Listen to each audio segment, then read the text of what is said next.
You know, people ask me, Baby Billy, why the hell do you review this show? You must be making all sorts of money. And I say, no, I make zero, zilt, squash. After I pay my editors and I pay the people to watch the reviews and I pay all my scientists, I make zero. And they say, well, why do you do this? I do this for the kindness of my heart. Star Trek Starfleet Academy, Episode 7. This was bad. This was the worst episode yet. Especially coming off the episode that they had right before this one, which was a very Trek feeling episode. Now you didn't feel, I guess, as much liking towards the last episode as I did. I think I liked it a little bit more than you. I actually found some enjoyment in that episode, which says a lot. That's the best I can give it. This again had me looking at other things and not like losing interest in the show. The whole episode. Have you heard? I think they call it. I might not be remembering this correctly, but I think they call it a two-screen experience or second screen experience. You ever heard that term? Yeah. When you're looking at your phone instead. No, when you're writing something, right? Or you're making a movie, you're making a show, or something, and they expect you to be on your phone, so they write it knowing that you're going to be on your phone. Where you can go on YouTube and then look up. Catch like 2 minutes of what's going on, get caught up, and go back to your phone. Hear an explosion, look up, watch 2 minutes of it, get caught up, and go back to your phone. So it's written in mind for you to be face down on your phone or tablet. They do that? Yeah. That's awful. It's a thing. I mean, I've heard it a bunch of times. It's called a second screen. Second screen viewing, I think it's called. Why not just write something that's enjoyable to watch? Because they're writing for people that do that. They're not writing for people that want to sit down, turn everything off, and watch a movie. But I only do that when I'm bored. I only have the second screen out when I'm bored watching something. This felt like I literally was watching a CW show, like a teen drama show. I would say that this is just a natural progression of what they're doing on the show. When they go into what would be familiar territory with the Star Trek themes and battles or whatever, maybe they're made to do that. Like, okay, you need to have at least one or two missions. You need to go on a mission at least once or twice on the season. I don't think they would ever go on a mission. They would just stay in the academy, deal with romantic triangles and homework and daddy issues and all that. The previous episode is a anomaly.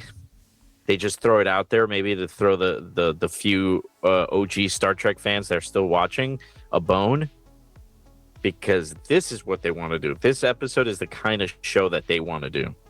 So the show starts off with all the cadets leaving for All Planets Day. This is their Hogwarts moment where everybody goes back home for Christmas and Harry Potter stays behind, and the cadet that stays behind is Caleb.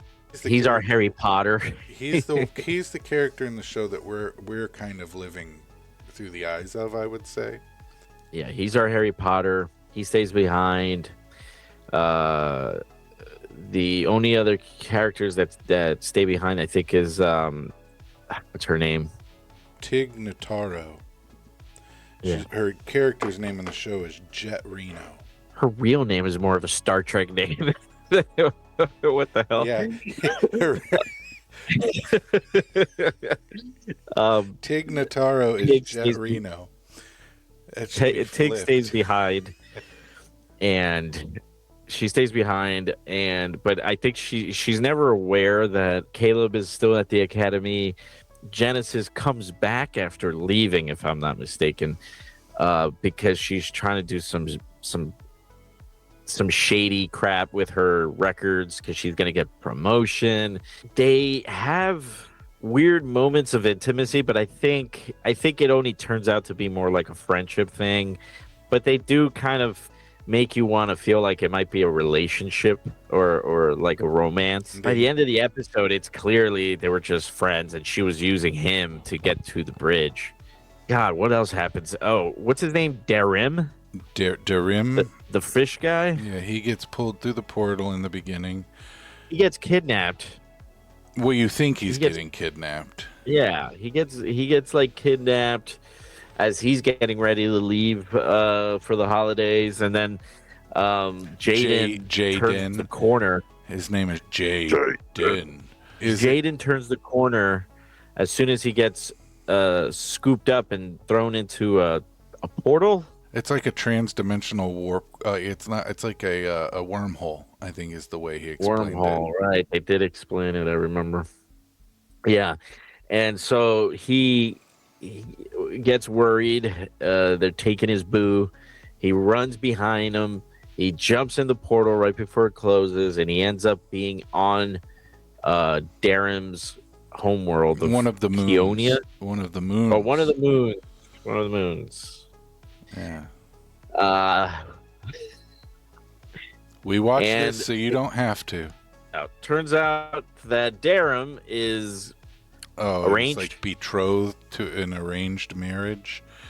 Something he's like that. supposed He's to got like an marry arranged the- marriage that he knew was coming up, didn't say anything about it, and so they kidnapped him to do it.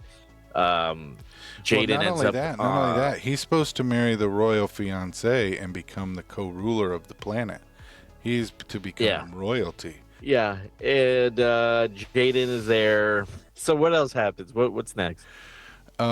So the culture and the lore of the planet is explored a little bit more. That this moon used to be an ocean and then it dried up. I think Darren realizes as this is going on that he really wants to be in Starfleet instead of ruling, but he doesn't want to give up, like not give up, but upset his lifelong best friend and love of his life, the queen that he's supposed to marry, and he I think he was always just a yes man on that planet, and now he's kind of opening up in Starfleet, and he's different, and he's like being more of himself.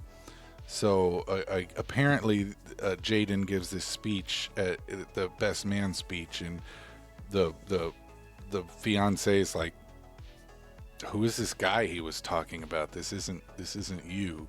So I mean, on a flip of the dime, she all of a sudden says, nah, you're good. And it felt more like she was telling him how he was doing it like a yes man. Even going back to Starfleet at the end, he's like, well, I want to be here for you. No, you don't. You want to go back. Okay. Like, he's kind of a pushover all the time. Like, that is the core of even this new him is a pushover. Well, I mean that's been apparent since that remember that challenge they had on the holodeck where he was gonna outwit Genesis, but Genesis beats him because girl power, and then after that, don't you notice that every 2 seconds where they have like an acknowledgement of each other, he's like, "Dang, you're just so good." Right? Like he's always praising her now. It's like what a he's a cuck. pushover. He is a cuck.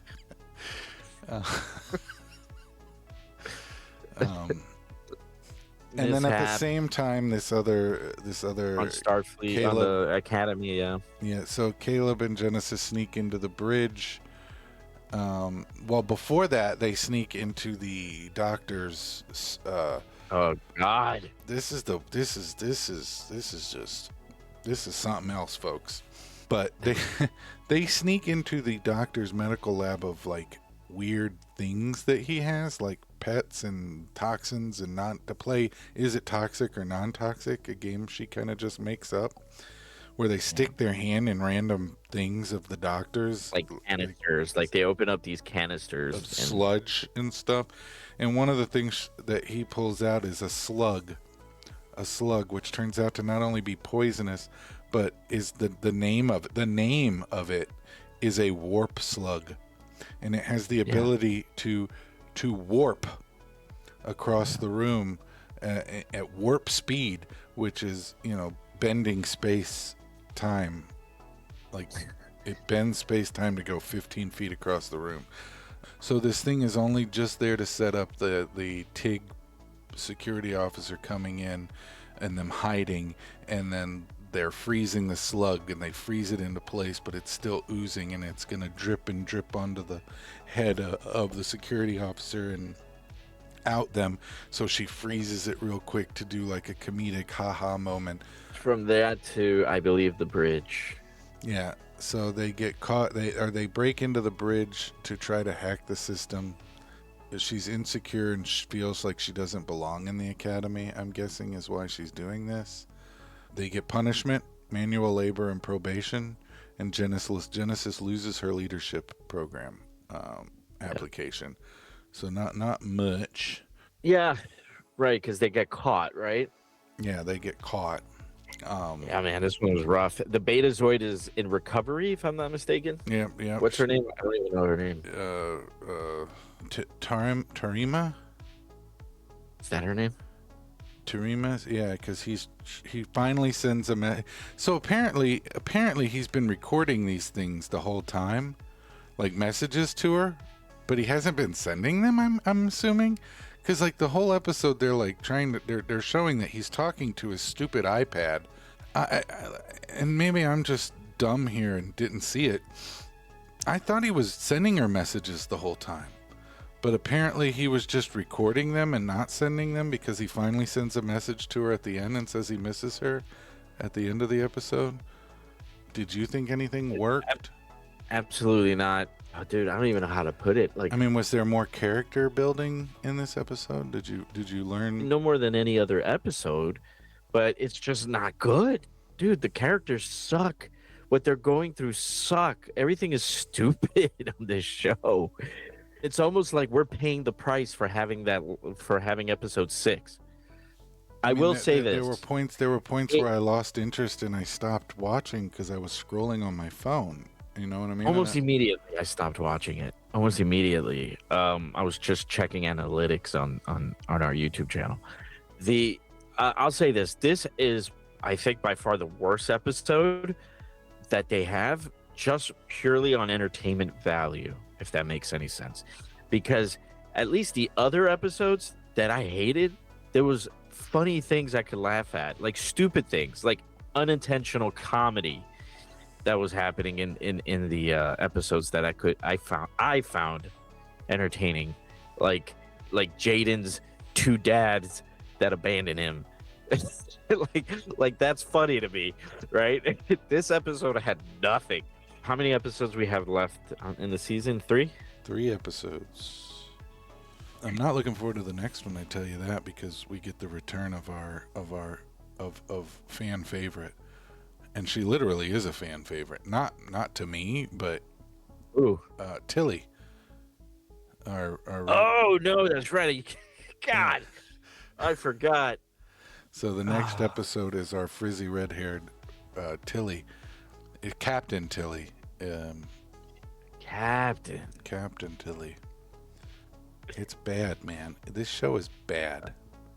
It is horrendous. And the people that actually enjoy this show, man, there's too few of you to justify the expense on this show. That if they make a season 3, rest in peace, Star Trek. I don't see it coming back for 10 years. They already did season 2. Too late, right? The only thing they can do is if they do the WB thing where they just sign it off as a tax loss. I don't think they're gonna do that. No, they'll air it. Yeah, I feel like that. If they don't, that'll be ballsy, dude. Oof. Weren't they in talks to buy Warner Brothers? It got bought out. Yeah. By them? By who? By Paramount? No, Paramount got bought out. By Warner Brothers? No. By Netflix. Okay, I see what you're saying. So Paramount Plus got bought out by Skydance. Then WB is trying to sell. And Skydance, through, if I'm not mistaken, through Paramount is trying to buy WB. Man, so they could fuck that shit up even more? Well, here's the thing. It's new management. This show, I mean, they were working on season 2 already. They got bought out like 4 months ago. They haven't put anything out. The only thing that the new management has done is add UFC to the lineup. That's it. Hmm. Yeah. So this show was already in the can when it got bought out. The second season was already being filmed. But what are they going to do with it now moving forward is what I'm wondering. You know what I mean? Like to me, if they really want to salvage what little there is left of Star Trek, respect, interest, whatever, they would can that second season. They would do whatever they treat it like Ironheart. Just dump it all on a weekend with little to no advertisement, and immediately start advertising your next big show. Pretend like it never happened. I could see that happening. And if anybody cries about loose ends and tying things up, do it in the comic book. I don't care. I don't want to see it. And you got the battle of people online like saying it's review bombing, and No, it's just reviewing. we're I am not- the kind of guy that wants to walk away surprised and wrong. Like if this show was awesome, I would have been would like, say "What it. is everybody talking about? This show is awesome. This show sucks. This show is horrendous. There's nothing worth saving. I want all of these characters, not the actors. I want all these characters to have horrible deaths and never be mentioned again. I want some kind of warp hole anomaly to reverse time. I don't want to hear of these characters ever again after this season. Ugh. I don't know. I think I'm done. I'm over episode 7. It was so bad, so boring. There was nothing to work with on this episode. Well, thank you for watching. Thank you for making through this review like we sat through the episode. I'm sure to somebody it is, hopefully it was entertaining to somebody, and hopefully Billy, you are very close to the camera. It's like uncomfortably close. It's like you're drunk and you're trying to hit on somebody. It's like, hey, hey what's baby, going on? thank you. Like and subscribe. Follow for more. Like and subscribe. Is that your Jaden impression? I'm thinking of every word to say. Do you have an extra pair of pantyhose? I need more leggings. Would you like to know more? Ugh. Don't talk about better sci-fi. How dare you? I'm doing my part. I'm doing my part too. Level-headed rebel. Baby Billy out.